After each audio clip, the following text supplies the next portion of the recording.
Well, good Friday, everyone. It is another episode of Dr. Politics with Dr. Don and Dr. Dwight. Dr. Jeff will be back next week.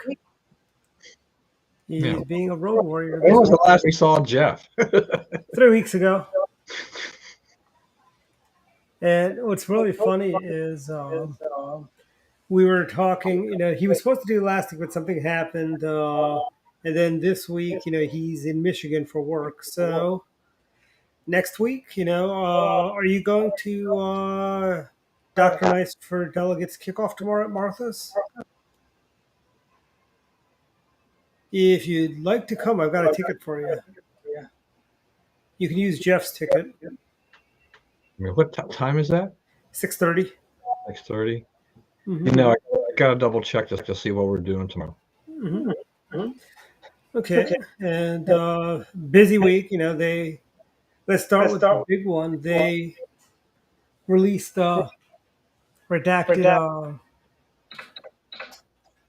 affidavit. What do you call it? The search warrant, and well, I'm not. I am so not surprised. Got nothing. And I don't know that we've really learned a lot. Just definitely trying to spin this up, but something that's redacted that doesn't mean you can try to parse things, and obviously the media and others are trying to find something there, but I'm not sure we learned a whole lot more than we already knew at this point. True. So it's tricky. And these are types of things where you kind of almost really need a lawyer to go through here and explain things that are going on there. I don't know. I don't know how these things all exactly work.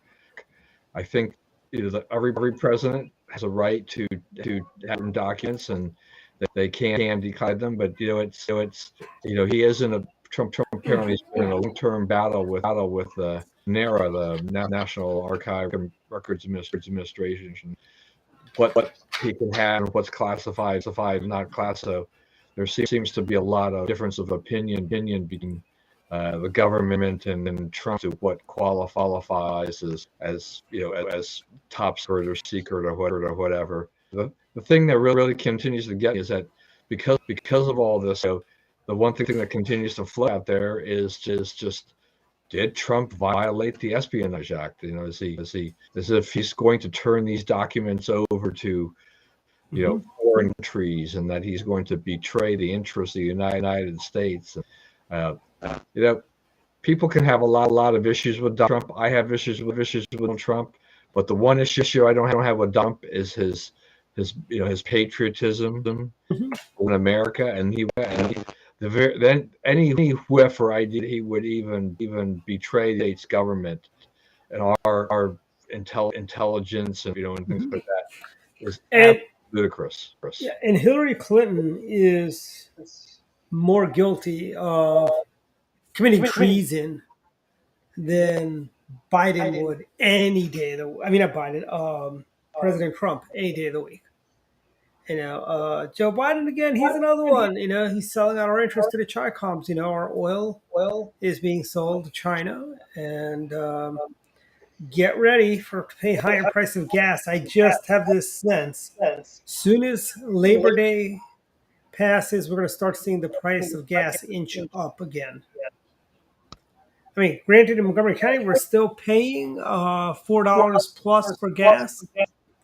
$3 plus is too much anyways, as it is, frankly, because, I'm used to paying below $2 for gas. Yeah. We've been in that kind of weird mentality where when gas is dropped below $4, we're like, oh look, we're paying $3.79, you're paying $3.89 or whatever, and we kind of like the media has convinced us that we're in really deep, but we're still well above last prices. By the way, is this because of Vladimir Putin? Did Putin lower these gas prices? Because if he raised the gas prices, it's safe to say he's the one that's reducing them. Right. Yeah. So the administration was very quick to blame Putin and Russia for rising gas prices, but they're falling. They're like, I did that, right? Like look. Yes. And by the way, going real quick back to Joe Biden, he was asked yesterday, as we know, if he knew anything about the search warrant, the raid before it happened, right? And what do you say? No. And look what he did. He flashed the white power sign.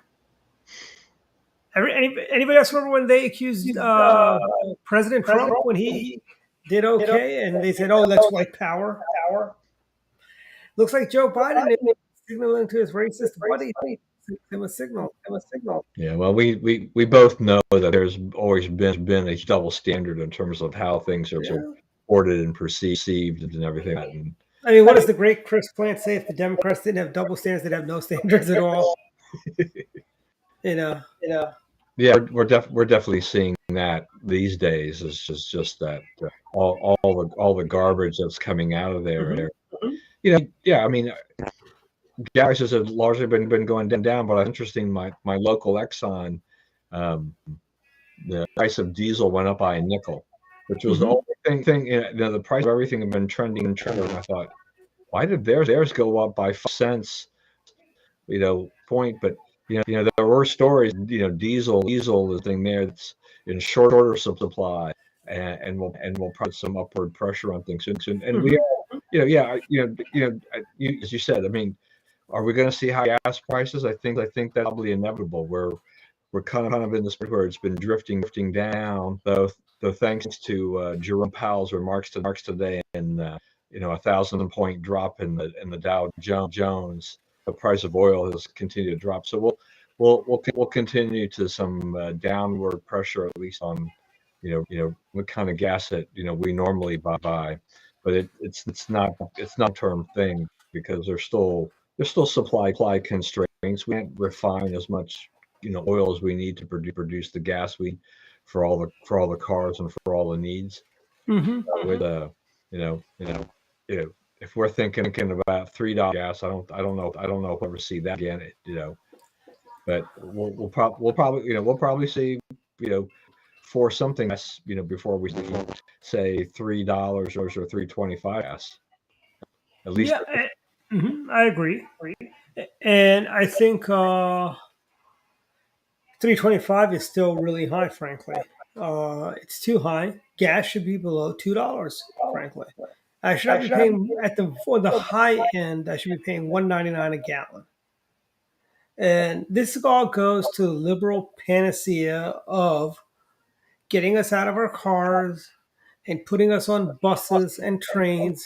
They want the elites to have the EVs, where they say that that's what they want, those fancy EVs, while they want us all to get on those buses and get COVID, frankly. And we'll get to that later, I think, tonight, about the CDC and COVID vaccines and stuff like that. I mean, I am totally vaxxed, and boosted, but there is some, I've now met 3 people that weren't vaccinated. They got COVID, and it was not that bad. But yeah, I mean, I think everybody reacts differently to that, right? I mean, yeah, you can't, I have a different physiology, and yeah, it's very possible. I could, I just have really strong antibodies for it, because I have not gotten. I, knock on wood, have not been sick since 2017 when I got the flu. Yeah, and all during COVID, I was probably as healthy, if not healthy, than I'd been. I mean, you get the occasional cold, or whatever, but that's no.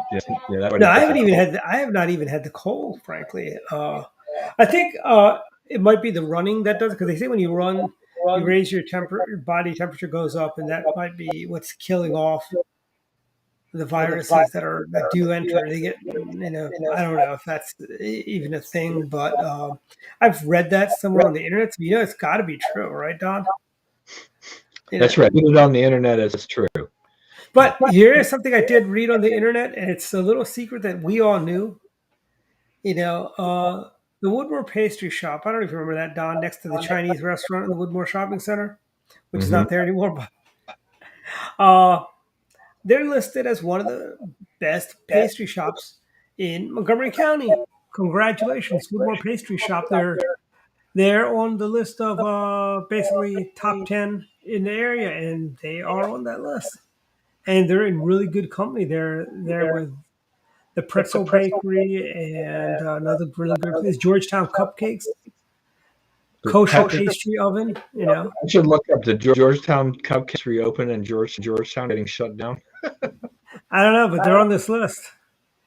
As is. I don't understand. Okay, I like desserts in general, and I do. I'm having a sweet tooth, but I love cupcakes. The kind that you made at home, and I don't know. There was something about them made small little cupcakes. Put the thing on, put the sprinkles on, and I thought it was great. It was like vanilla cake, whatever, right?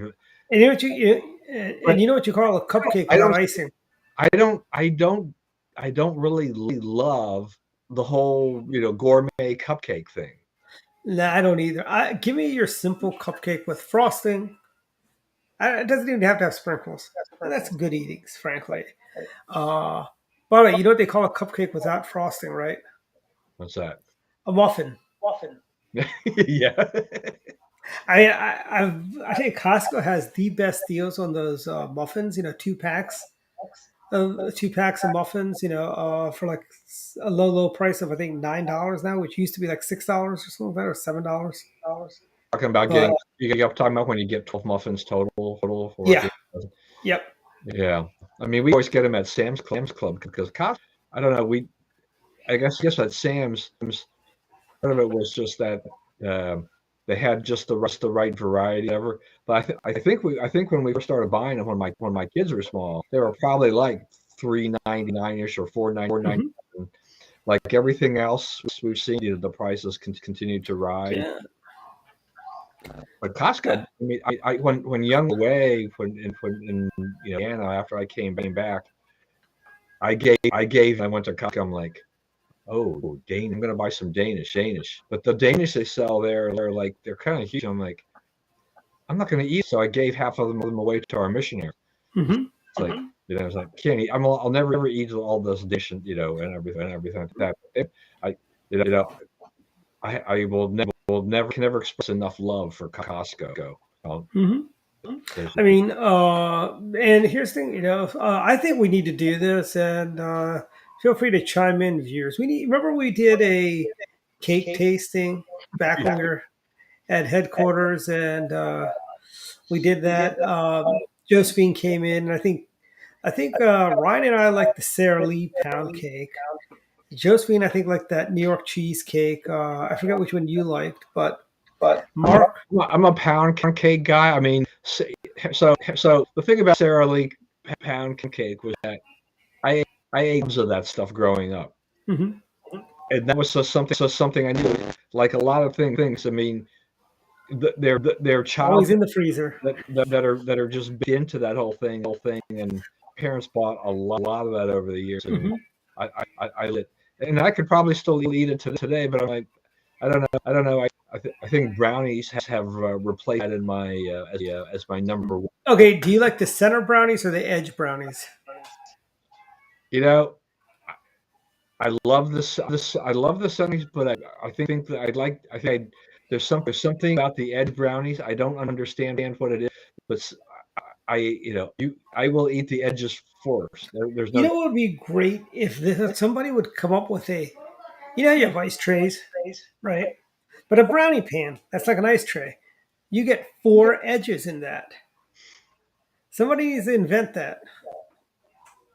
I know, because I do like the edge, because I like the crispy. Actually, I like cutting off and just eating the edge because it's nice and crispy. It's kind of like brownie bark at Costco's, but it's not on sale, and I have not seen it there in like months. The brownie bark or brittle. What do they call it? Brittle or bark? Honey brittle? You mean the Sheila G's thing? whatever it Yep. is. Hmm. So, Yeah. yeah. I mean, yeah. So I've noticed with that, it seems that they only really suck it now when they're doing the buy one, get one, which comes a couple times. So Hmm. when it comes, you buy a bunch and savor it. But I have a hard time when I buy that stuff because I can eat a bag quickly. It's real hard for me to exercise any real self control Hmm. over that stuff because that stuff is good. And I think the other tasting we should be doing is frozen pizza tastings. You Yeah, you know, seem to be big on that lately, huh? well, Bring here's the the thing. childhood memories No, of it's eating like the Mama Celeste. I really don't eat it, but I do like to look at the price and look at the box because it brings back memories. That we all used to always have the Elios, and we'd have back then it was McCain's Elios, and you could only really get it I think at Safeway and Giant. No one else really sold it, and then they had and we got Celeste and we got the Red Baron, but I think Elios was the best. But it used to be able to get for $1.99 on sale. This is just a couple years ago. Now it's $4.49. That's the sale price. The regular price is $5.49. The Mama Celeste individual pizzas used to be 99 cents, and then on sale 50 cents. Okay, we used to. I mean, when I was in college, we lived on those things. Because you buy like at 50 cents a piece, you buy like a whole bunch. Where you could eat a couple of them and make a nice dinner out of it. Those are about $2. I mean, where are these? Where are people like young Mr. Ryan and Mr. Chris eating these days in college? I mean, they're having to resort to eating those rice-a-roni Yeah. and ramen noodles, and even ramen noodles used to be like 10 cents a pack, I think. I never liked ramen noodles, but were they like 10 cents or 20 cents a pack? They were very cheap, very cheap. Yeah, And now they're like $1 a pack, you know, and I think it's because of Biden inflation, frankly, and it's the whole inflation numbers, and it just doesn't stop there. If you look at if you go to the supermarket, like sodas have gone up. Like this is now a six pack is about $5 for a six pack almost. It's ridiculous. Is this worth $6? You better believe it. It is. Coke Zero, the good stuff. Not that Dream Nightmare Coke that I had last week. Which was I finished it yesterday because I feel because I bought it. I should finish it. But I finally finished it yesterday. But I think we need if we ever do, maybe we could do this like on a weekend somewhere. Everyone meets up. We do a little blind taste test. Like do you remember they used to do that? I was watching something on YouTube earlier about TV commercial about they did this blind taste test about iced tea. I didn't even realize they made instant iced tea. I didn't even think that ever. I almost forgot that it ever existed. It came in a can, and it was like Kool Aid, and it was already sweetened. Uh, my folks didn't like that stuff. They liked the real iced tea made with tea bags, and that might be why I prefer that to the instant stuff. And even that, the prices have gone through the roof on that sort of stuff. I don't know if they make that, but Tang is like really expensive. The best orange juice in the world. Yeah, I don't know. I always found that to be like way too sweet. See, I thought regular orange juice was a little too had a little bit of a sour taste to it. I did like there was a brand of orange juice that was really good. I want to say it was either Orange Plus or Five Alive, or did that like it was like a blue can. I think it was Five Alive is what it was called, Hmm. and it came in a blue can. Back in the days when you used to buy orange juice in frozen cans. I was shocked to see that they still sell it at the stores. I remember years ago, I posted a picture of the guy. I can't believe it, kids too. I can't believe it. And then young Mr. Ryan says, "Hey, I've got that in my freezer at home, and I'm drinking." But I mean, Yeah, everything. I grew up drinking orange juice probably almost every day. Usually the frozen concentrate thing, right? Mm-hmm. So it's been the Minute Maid or whatever. When we got married, we were buying those version of it until Costco discontinued it. Mm-hmm. And then we tried different versions. Didn't Disney have a brand also with Donald Duck on it or something like that? I don't think it was Disney, but it was like a Donald Duck orange juice, and it was pretty bad. I remember seeing, we never buy it, but I remember it was like seeing, why don't we ever buy this, Mom? It's like. I mean, it was cheap. That's why it was far cheaper than anything else you could buy. But years, it's like I'm thinking too. I'm like, I drank a lot of soda growing up, and I drink really any soda. These don't really ever do that. But it's just like OJ. It's a rarity for me to drink these days. I mean, there's a lot of sugar in the OJ. Do I really need it? I think it tastes good, but but if I drink OJ, if I'm OJ, I'll probably buy it in a bottle or something. You know what I really like now is iced tea with the tea bag. I don't even have to put sugar in it. It's got nice taste to it, Costco's around Lunar New Year's. They sold these cans. That's actually decent tea, even though the tea wasn't from China, but they put it in a nice little red can for Lunar New Year's. But bottom line is, most Americans are having a hard time, putting food on the shelves. I mean, and you go to the supermarket, you see empty shelves. We really are starting to look like a third world country where you have the money to buy what you want, but it's just not available. And brings me to, was it New York Democrat? Yeah, it was the New York City Democrats that were cheering about socialism, how they feel that that's where we need to be. It's like, what are they teaching kids in school today is what I'd like to know, that these people think socialism is the answer.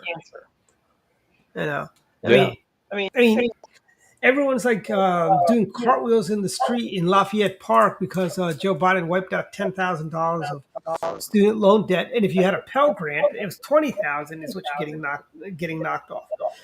And student loan repayments have been paused since 2020, I think, and it's going to be paused to the end of this year. It's like, do they really think this is going to help the inflation problems? Well, it doesn't really have any immediate effect on the economy in the sense that, right, is that people haven't, because of the pause, they haven't been paying their students anyway for the you wipe off $10,000 worth of debt and you keep the effect until the end of the year. It's not like the people all of a sudden need to spend that they didn't have, that was being used for purposes. They weren't putting that money towards loan payments anyway. It was, they're not going to be putting any more money into the economy. How this can be wrapped Inflation Reduction Act is such a joke. On this, it definitely is not going to reduce inflation by any measure. So it's really just, it's a huge sham, but it shines a light on the whole system. I mean, why do we have federally backed student loans? Is it not something that's, in essence, that program is not, propping up these schools to charge whatever they want to charge? And here's the thing. Back in the day, University of Maryland was about $6,000 a year, room and board, and that was an out-of-state price. I think in-state was around $3,000, even less than that. Now, University of Maryland, I think in-state is about $6,000, $7,000. Out-of-state, I think, might be close to $15,000, $16,000, $17,000. It is insane. I think it is. There's something wrong, with college tuitions being that high. Frankly, I may be off because I don't have. I could have sworn back when I was in Maryland back in the late 70s, early 80s, that it was probably running something in the neighborhood of, for in-state like $30 a credit hour or whatever.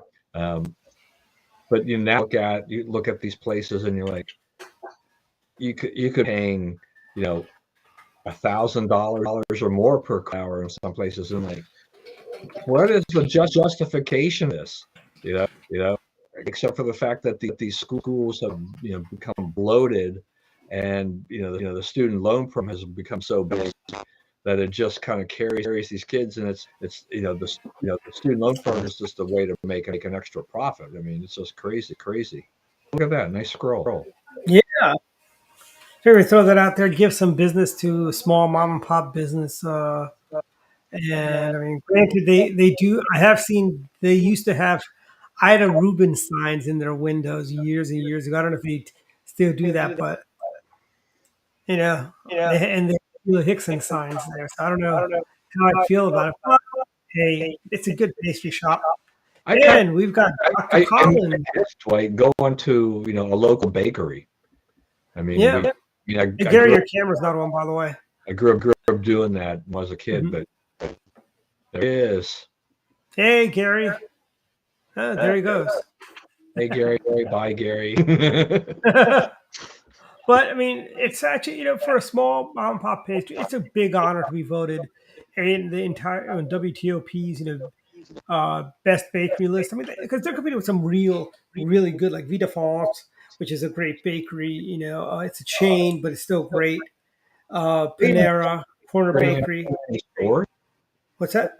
Is Vita France even operating any stores anymore? There's one in Potomac still. Is there one? Okay. Well, it was there. It was there a couple of years ago.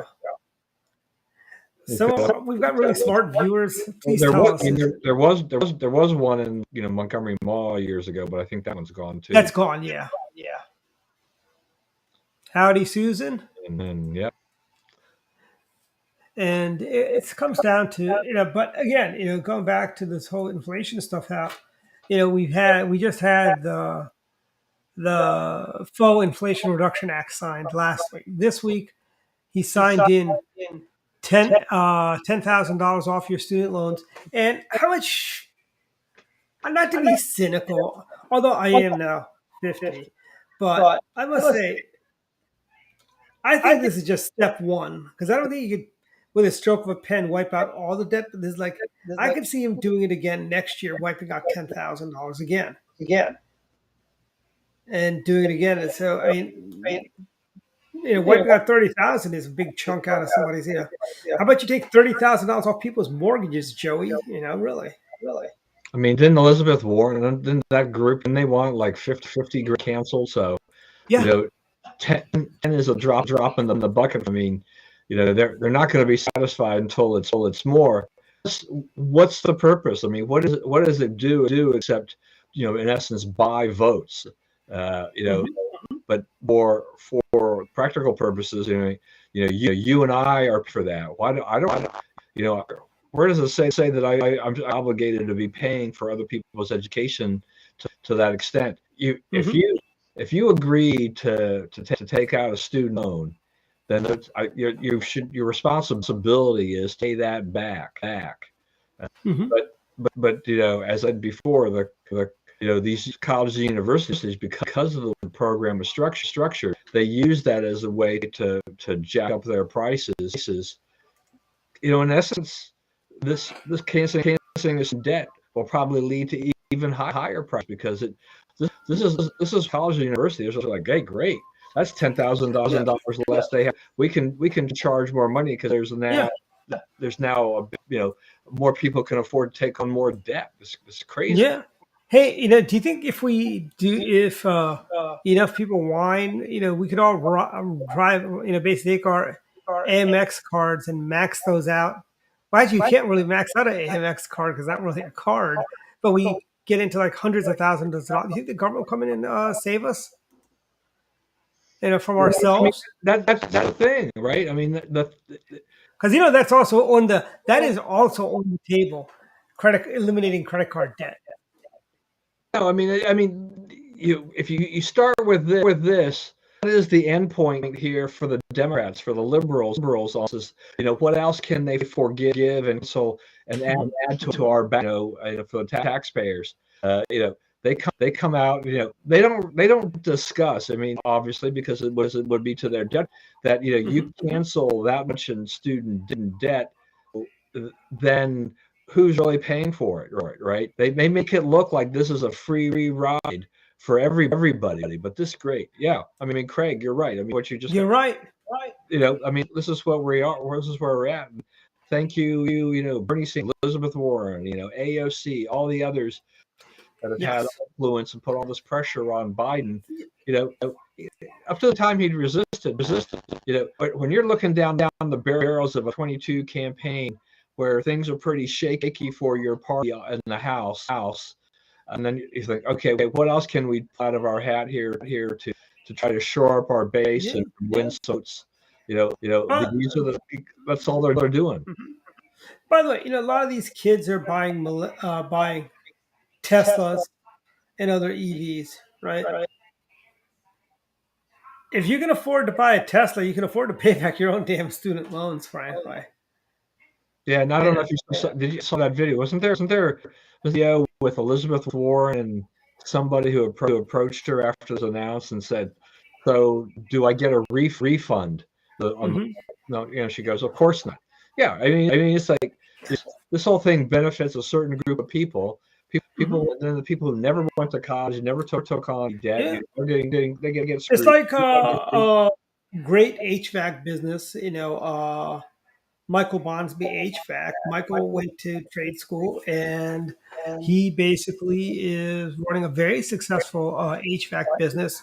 Welcome back, Gary. We are talking about the exorbitant price of everything from frozen pizza to donuts and everything else under the sun. It's absolutely one of my favorite topics. Unfortunately, that Biden's economy is these days. So, a conversation. Hey, you were in college recently, not too long ago. I mean, a lot more recent than Don and I've been in college, right? Are you getting a refund? Say that again. Are you getting a $10,000 refund? No, I make too money, unfortunately. Yeah, and you as a responsible person paid off your student loans or did PayGo, like millions of Americans do. I actually didn't pay off my student loans. I am still paying. I have, and the fact of the matter is I do think that the station is a crisis. I mean, the been involved in providing student loans at all anyway for people, but it's definitely a predatory process when you have compound and talking about things that really don't matter. The thing that matters is resolving the compound interest and make it's a fair lending process. And if the person can't get that amount on their own, they should never ever be able to get that amount of money through the loan. No, I mean, the whole thing, it's like, and the New Democrats about communism. It is crazy, I think. I think we need to. Honestly, we need to teach these kids today what it means to be an American. Yeah, we're a self-reliant people. We don't rely on somebody. Like we didn't wait for somebody else to invent the automobile. Henry Ford did that. He said, "Hey, these horse and buggies aren't. We need to fix things. We got these railroads. Why can't we put an engine on one of these horse and buggies and vroom vroom?" You had. We are innovators in this country. The Wright brothers, airplane. Edison. And so on. I mean, like, can you imagine? Well, we don't need to light. We got these candles. What do we need electricity for? We don't need light bulbs and stuff. I mean, where would we be? The government will figure out. The government had nothing to do with any of those inventions. Airplanes, light bulbs, telephone, television for that man, Henry Farnsworth. Automobile. They had nothing to do with it. They didn't sit around and say, "Oh, why don't we wait for the government to give us some money to do this, or have the government invent this stuff for us?" We took initiative. We took the bull by the horns, and we are. That's the kind of people we are. We're not people. Like there was a time when people were ashamed of getting food stamps. Now it's like a badge of honor. I got the VIP card or Vic card. What are those things called? Is it a Vic card or whatever it's called? WIC card. Oh, not VIP. Oh wait, VIP is what Harris Teeter's frequent shopper card is. By the way, Costco's needs to have they actually kind of do when they send you a check every month. But did you know Costco, that check used to be able to, you could just deposit the check. Now you got to use that check they sent you at Costco's only. You can't spend it anywhere else. It has to be spent at Costco's. Well, you always have. I mean, the Costco check. You only could do it at Costco. Just No, didn't they used to send you like a rebate, a genuine rebate? no. I mean, what the policy before a couple of years ago was that you would once on your anniversary you'd get the a check, your Costco renewal or whatever for whatever your rebate was, whether or not you would 2 whether percent for the executive or other things like that. But that'd be in the executive program, right? And but then you could use that against, you could only use that against purchases at Costco, or you could go to the register and cash it out. Now the rule is you actually have to use it for merchandise or purchases. You cannot take cash for it, but you can go back. You can go to the membership desk. I thought this year is that take the check, go to membership desk, renew your, and then they'll give you the balance in cash. Staples used to do that with their rebate program. Remember, Staples would send you money, and they would do that too.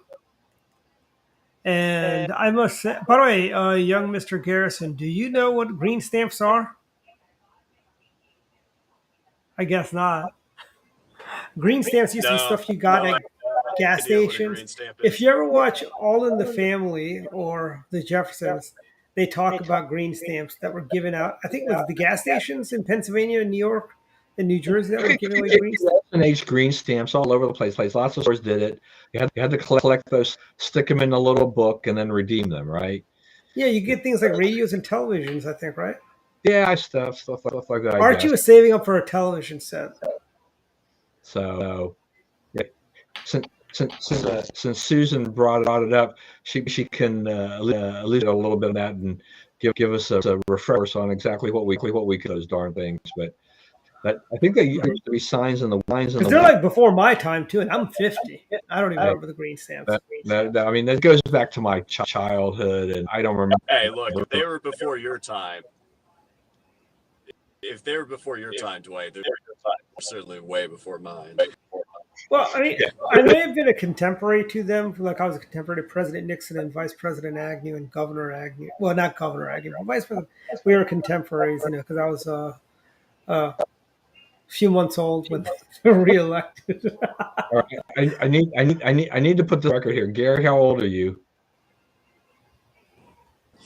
I'm in my I'll say 27. Okay, we've got this. So I'm over 60. Dwight's hitting 50. So you're right on a much younger generation. So you always keep that in mind as to where we are here. Yeah.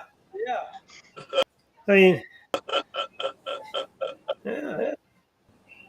But at the end of the day, I think, one, we've got a lot of, we've got happenings and so on going on. I think there is a lot of bad going on right now in the country, frankly. I think with everything from inflation, price of gas. And also, if you think we're kind of in that malaise era, I think in this country, I think we're back to that. I mean, or is that just me?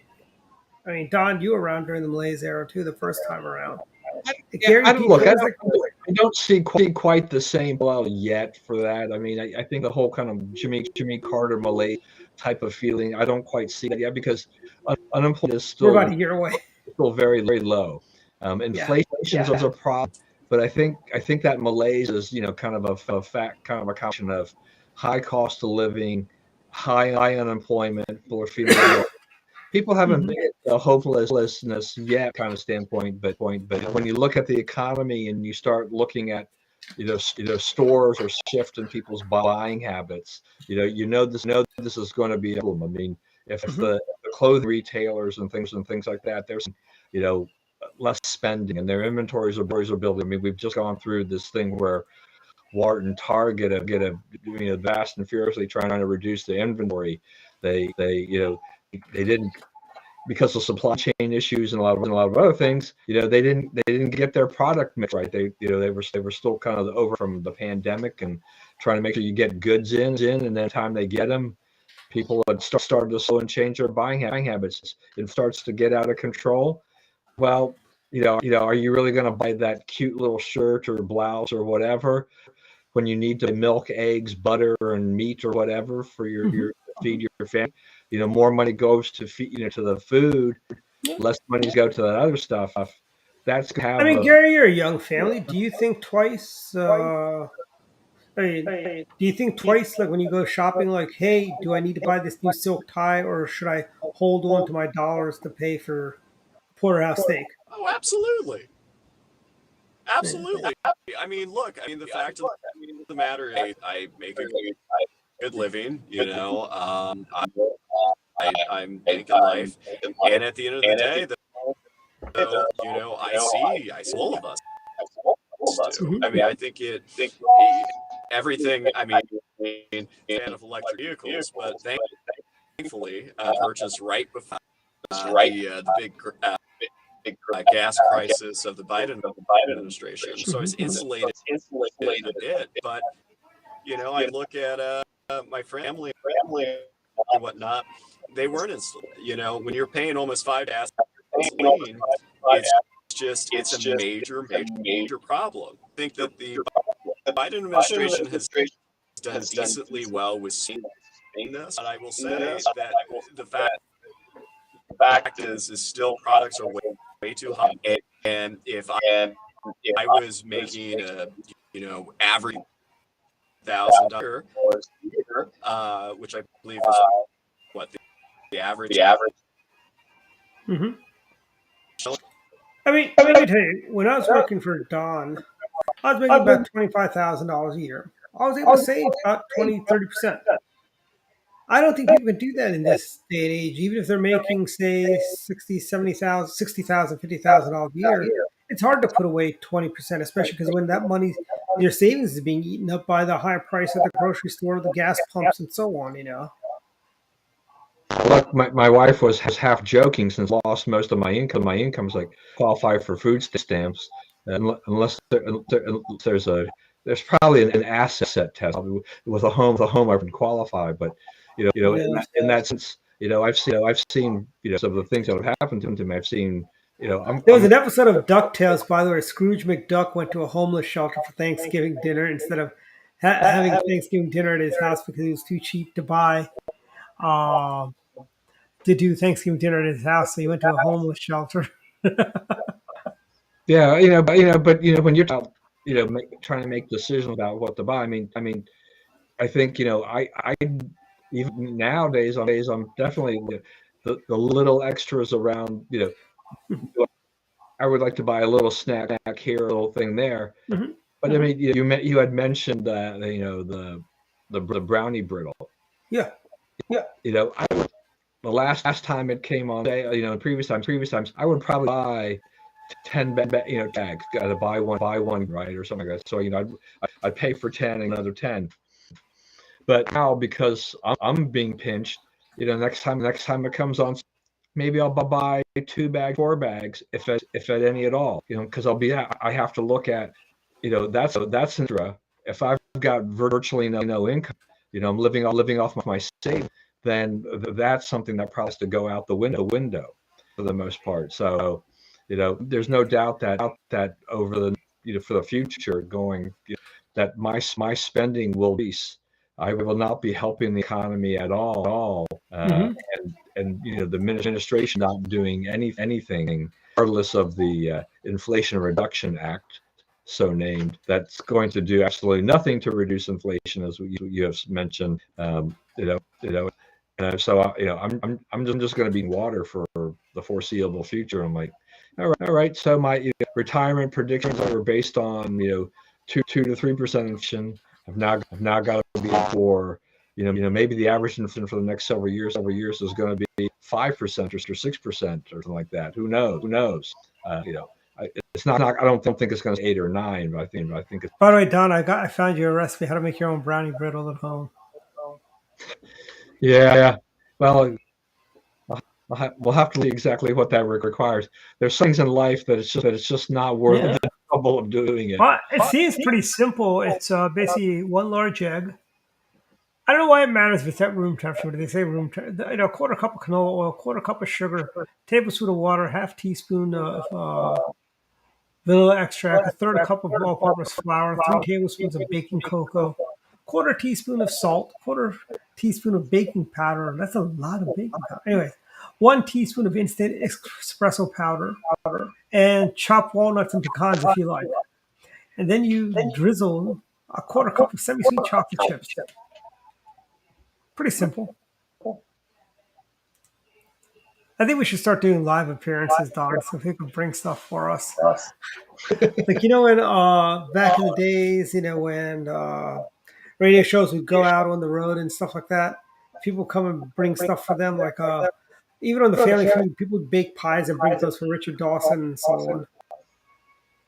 Yeah, I would assume that COVID probably put a big dent in some of that activity. Though some of that is coming back. I mean, I do. I'm glad that we see. We're going out and eat. People are hustling, bustling about it. People are no longer wearing masks.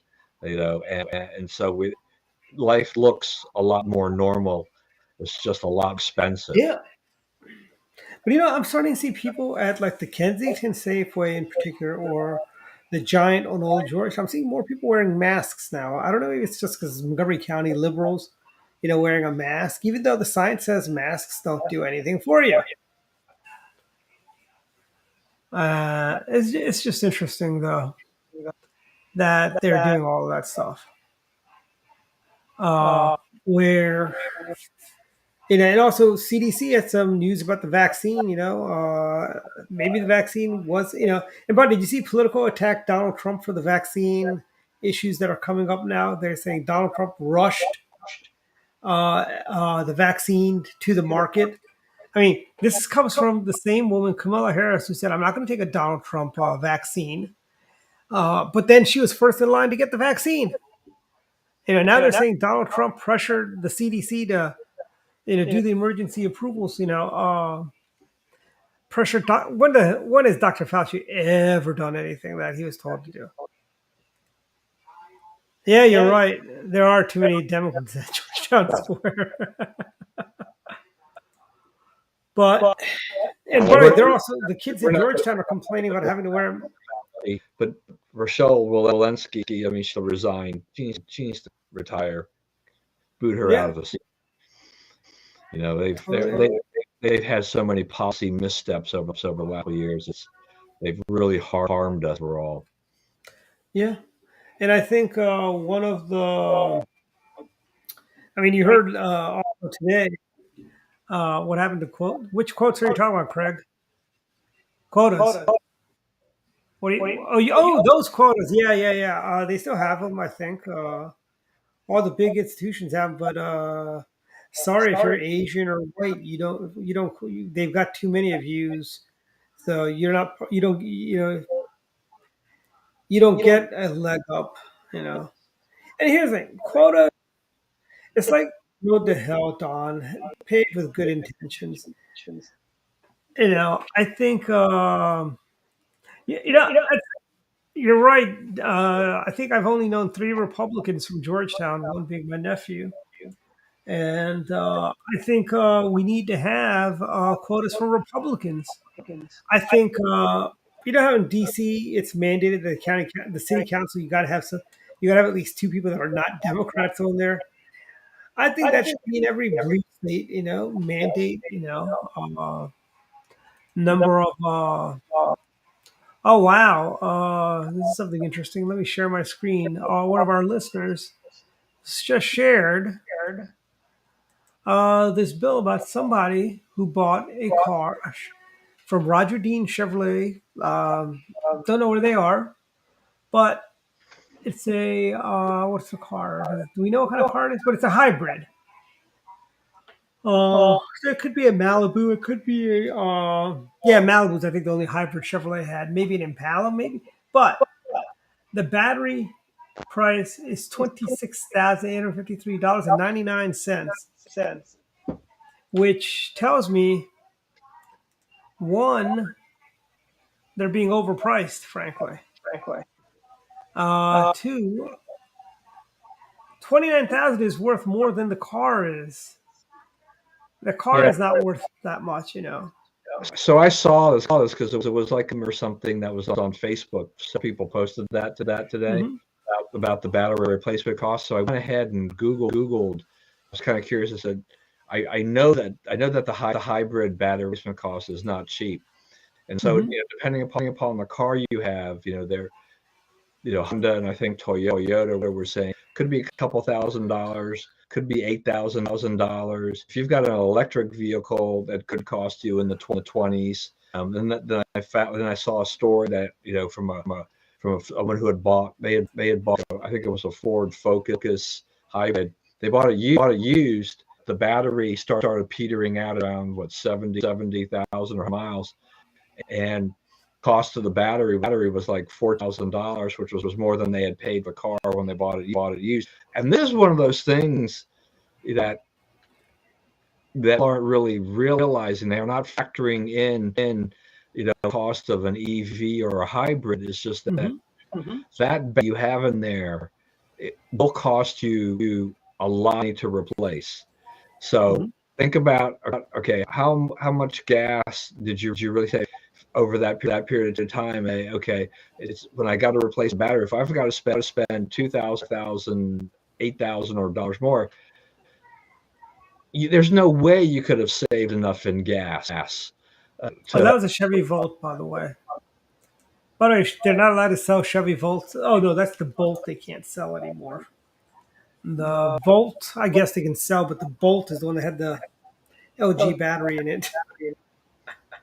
Yeah, so I mean, there's a lot of problems. My wife always likes to say, you had an opportunity to buy the Lexus and you didn't do it. And I thought, well, one, I drive a lot, so my gas savings would have been pretty minimal, Hmm. $5 a gallon.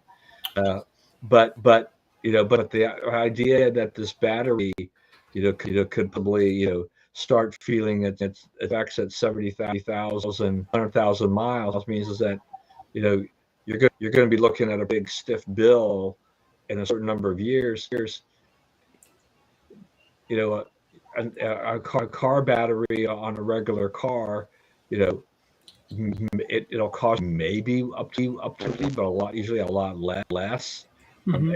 You just replace it every years, and the cost is minimal per year. Where when you sort that out, I do feel strongly though after my experience of going through different batteries with my other cars that had these used Lexuses over the years is that I don't know what Toyota how they manufacture their batteries.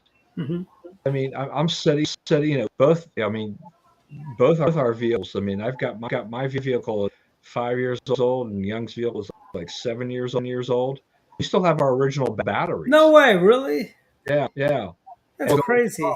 So my feeling is that when and if those batteries conk out, Hmm. I will pay whatever Toyota, the Lexus dealer, wants me to pay for an OEM battery. I am not Hmm. about Interstates or whatever other cheaper battery there be. I'm going. Die Hard. Oh wait, they don't make those anymore. Well, they do. No, Die Hard, but it's Can you what still get a Die Hard battery now that Sears is gone? Was that their yeah, house yeah. brand? They sold it off to like AutoZone or somebody. Oh, okay. So I Oh, think it's like why you can buy Craftsman tools at Lowe's. yeah. I mean, right, because Craftsman was sold off too. I mean, Sears basically stripped the company. Eddie Lampert stripped the company bare and selling off all the Kenmore brand, all this stuff, so that the brands that have got good recognition and they still remain, but it has nothing. It's not backed by anymore. So Yeah. Yeah, I tell you, I was over at the wonderful folks at Sports Chevrolet today. You know, their cars are roughly about, depending on the car, $5,000 to $50,000 over MSRP. Like new mid-engine Corvettes are 50 grand over MSRP. That is Yeah. insane. Yeah, I mean we got our last car, in 2019 or thereabouts or there Hmm. range. Before the pandemic hit and all that stuff, and because after the pandemic everything went tech, right, and car prices. I mean, we got a car, sir. We bought it for him here, and he's paying us back, and then but it was a it was a Camry that had come off a rental, had very low mileage. Hmm. You can't, we spent I think 20 grand on that thing. Hmm. You can't get that car with higher mileage for anything less than 27 or 28 most cases. It was you're just how different things are. We haven't bought a car since like 2002. We're just we just go to the local broker and see Yeah. what the brokers have a hard time finding enough to buy at auction to their lots. And you used to, do you miss the Fords, the Ford quality built, quality's job one Ford? You used to have a Ford Taurus, and I think you had a Sable at one point, right? Yeah, my family had owned.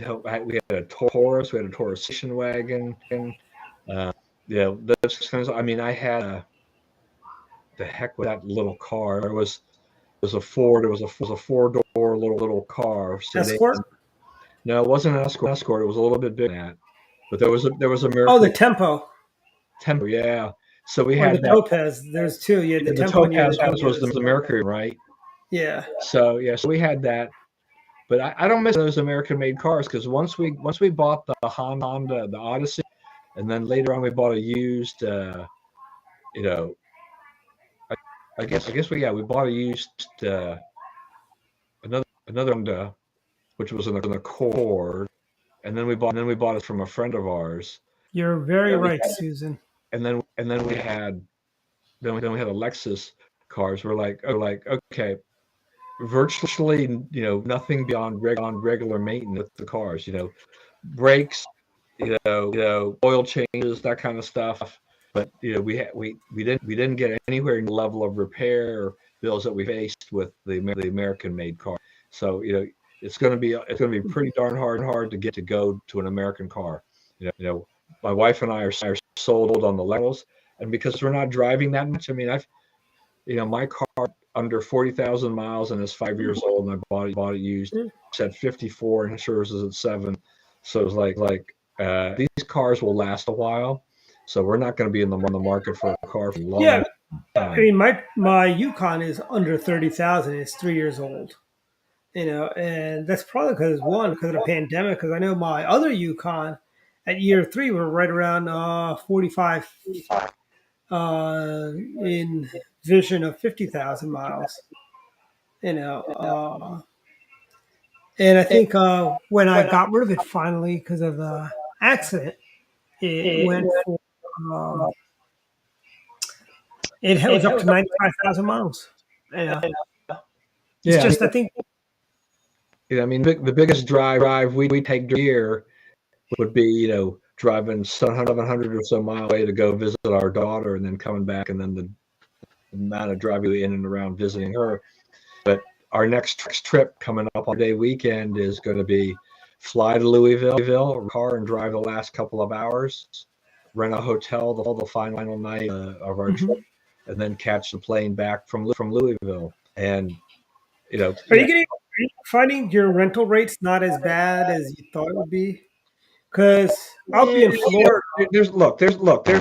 I think the Costco deal we have.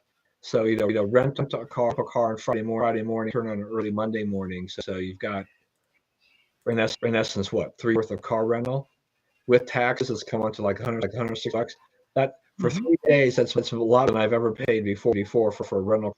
But that's I've when I do the calculation, because we've got a companion fare on Southwest from BWI to Louisville, so our out of pocket, for the airfare between the two of us is going to be like another 160 for the car rental, so that's 420, maybe 80 bucks, 80, 90 bucks, for the hotel, 500, and whatever the parking is at BWI, which probably will be 30 or 40 bucks, versus the cost of operating our car and driving it an hour each way, the wear on the car and the wear and tear on my body.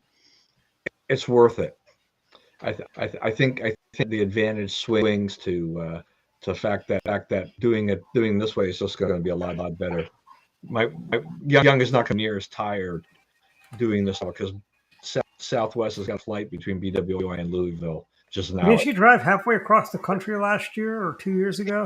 It's years. It's been years, but she has driven from here to Utah more than once and back. Yeah, and I'll tell you, we're next earnings, Don, by the way, just letting you know. Oh, yeah, I lost track of that. We're probably going to kind of wrap this up. Yeah, and let's do this. Let's go straight to final thoughts. Don, final thoughts. Final thoughts. Just some things I had here is, I don't understand Governor Hochul in New York there, but she's offhand remark about this quip about telling the Republicans, there are 5.4 million Republicans in New York apparently, and she just says, well, why don't you leave the state of New York and Florida? I'm sure Florida will welcome him with open arms, but not everybody in New York can move to Florida for various reasons. But a lot of New Yorkers have over the years led. Yeah, I mean, by the way, there was another mayor of New York who did the same thing, and a lot of people went into Florida. And by the way, at least it's not as bad as what Charlie Crist said. I don't want your votes, Republicans. In a state that got a majority Republican voter registration. Yeah. I mean, that's another thing too. I mean, you mentioned Charlie Crist. I mean, here's a guy who's a former governor. I mean, Republican. He's a Democrat. He's going to run against DeSantis. I think he's. I don't think he's going to attract money. If he gets 40% of the vote, I'll be shocked. Because I really think he's just a bitter old guy at this point. Without much platform to run on. I'm trying to think what exactly that triggered him to leave the GOP. Was it the election? Was it because he lost the primary, or what was? I forget what it was. Did he lose to Marco in a primary, and is that what triggered him to? They got into battle, and I think some people, because he left before President Trump came on the stage. Yeah. So. Yeah, I mean, to see him do that. I mean, they can switch parties. They can run. They can do that. I mean, that's his privilege. That's his right to do so. But he's just be a bitter old day. And and I'm hoping that Ron DeSantis axes him in November and sends him packing forever from his political. Yeah, I mean, he's giving up a relatively safe congressional seat. Unless his internal poll said he was going to lose that, so he decided to run for governor. I mean, I think this is the Charlie Crist political career. What is this? Because where does this guy go after that? Yeah, it's like, I mean, here's the thing. Does Beto O'Rourke go after he loses this year too? Right. Yeah. CNN. I hear they got some job vacancies at CNN. Politically, I like Beto is going to be, because he hasn't been able to win any of these races he's challenged, right? Mm-hmm. Challenge Cruz is challenging. He loses this. I mean, he'll be a 3-time loser. Yeah, what Democrats want to back him after that?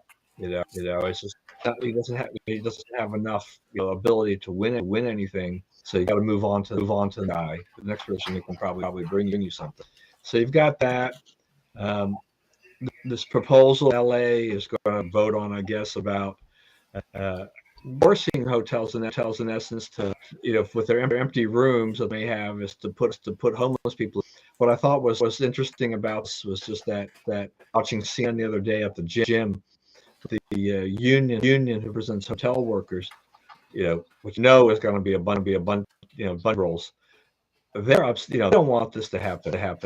It's not, you know, you've got this thing about where the liberals in LA are saying, oh well, we've got to solve this homeless problem, and what to do it is to put them in these hotels. Then you've got this you know, run, you know, hotel work union saying like no, it's like, you know, this isn't going to work. You know, worker safety issues as well as you know. Hey Don, let me share a commercial Hmm? for you. I got what you're talking about, hotels and homeless people and illegals and so on, reminded me of what the state of New York has done to the great. Oh, hold on, not able to access. Okay, hold on 1 second.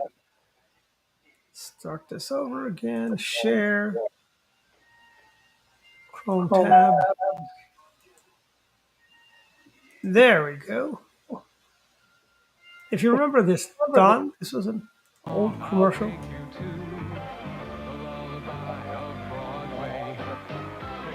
And now, one of the nicest hotels in Times Square is now going to be home to illegal aliens, which is crazy. The Milford Plaza Hotel with cocktail dinner and breakfast for $43 Yeah, per these person. politicians think that Right. hotels they can turn them over. They can either just totally make them into a homeless shelter, or they force the hotels to take on the homeless. This is like, you know, do you wonder? You know, they a lot of homeless people, not all of them, but all of them are mentally ill. This is part of the whole program we've had for the last several decades, that the mentally ill should be streamed in. Well, there's a problem with that. One of the reasons that these people live in these encampments is because too unstable to do anything else, so they live in these encampments. You cannot out of those off the streets and put them in a hotel, and all them think like, just because you give them a nice bed and like that they understreet that. They will destroy a room. They will ruin things. They will. There are horror stories galore about, you know, what these homeless people have done to the rooms that they've been to. You know, forcing either the hotels to spend a money to fix it, or the governments are like, okay, you know, we've now generated our own initial little slum over here as a result of that. It's really a horrific thing for them to do. You know, but I don't know what the overall solution to homelessness is, but one of the things that ought to be is that if these people are mentally ill, you know, we need to rethink the policy, and maybe some mental facilities that we used to have need to be resurrected with some good oversight, because they're people who just can't function in society, unfortunately. And you release them into the streets, endanger a lot of other people, you know, along the way.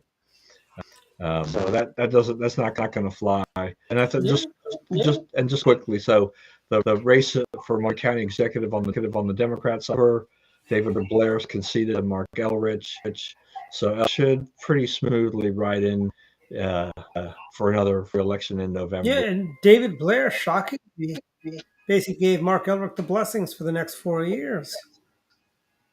Funny, isn't it? I mean, you know, nobody can say David Blair's would be great, but yeah, I would love to see what David Blair would have done compared to Elrich. I mean, how much work? See, I think I don't know if it was just political lip service, but he was against SROs. He supported the, you know, Build Back Better. He supported every wacky lefty thing that Mark Elric did, with the exception he supported Thrive, which Mark Elric was against Thrive. You know, and I know there's a lot of Republicans who seem to think he's a dino, a Democrat. And no, he's not. He's a dino Democrat, for crying out loud. It's insane. You know, Yeah. You know what else is insane? I think there are trying to moderate his image, make him look like a more middle of the road Democrat when he isn't. Yeah, exactly. All right. You know, I'm done pontificating here. Your turn. Okay, my final thoughts. One, Don, 1985, you get a room in Midtown Manhattan for $43 a night. How crazy is that? At the Milford Plaza, of all places, the Lullaby on Broadway. They're right there in Times Square. But no, I just thought that was kind of crazy when I was running the $43 a night. That's crazy. You know? But final thoughts. A couple of things. One, Basically, school starts Monday, but even more important than that, Artemis 1 launches Monday. Artemis is our return to the moon and then beyond. This is the vision of this is the ultimate vision of many Republican presidents past. NASA started by Republican David Eisenhower, the Democrat John Kennedy. He funded, did the challenge. President Nixon was in the White House when we made it to the moon, and Vice President Pence, big NASA advocate, is the reason why Artemis and these projects are, because he made sure that NASA got adequate funding. He was all about us going to the back to the moon and beyond to Mars, and then beyond Mars. That is the dream. Becoming a spacefaring civilization to create the intergalactic federation, where we'll run obviously because we're humans.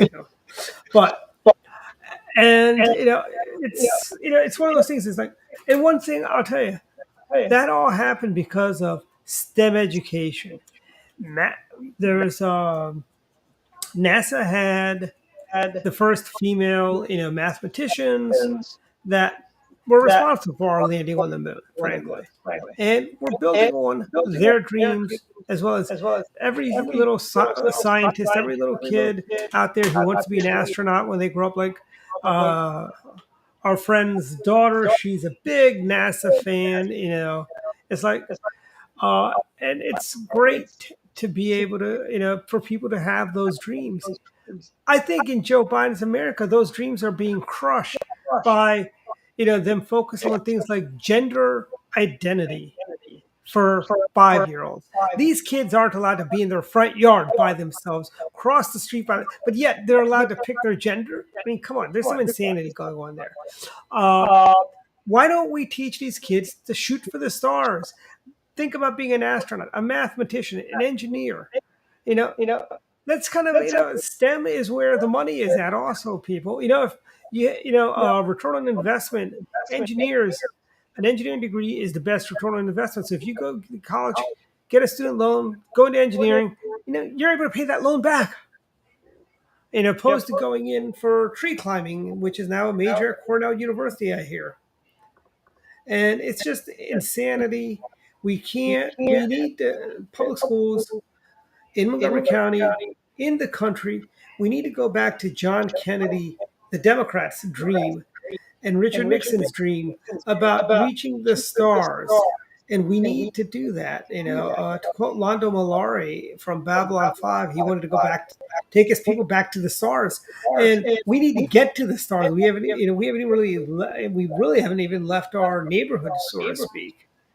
And I think we need to spend more, increase STEM, push for excellence amongst children, and we need to get back to the moon. And that only happens with more engineers, scientists, researchers, mathematicians. That's what we need to get to get beyond our neighborhood in space. And Artemis is going. It's scheduled right now to go up at 8:30 a.m. on. It's going 8:30 a.m. at this Monday.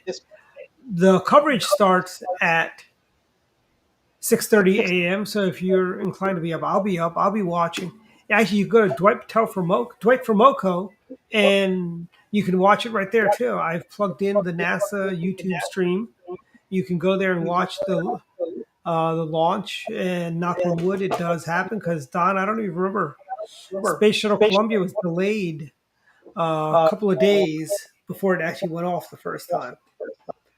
And this is an unmanned mission, but it's a first step. The manned mission, I think, is coming up next year or 2024. And it's an extraordinary time to go into the STEM fields. So, kids, become an engineer. And that's my final thoughts. Good night, everyone. Good night, everyone.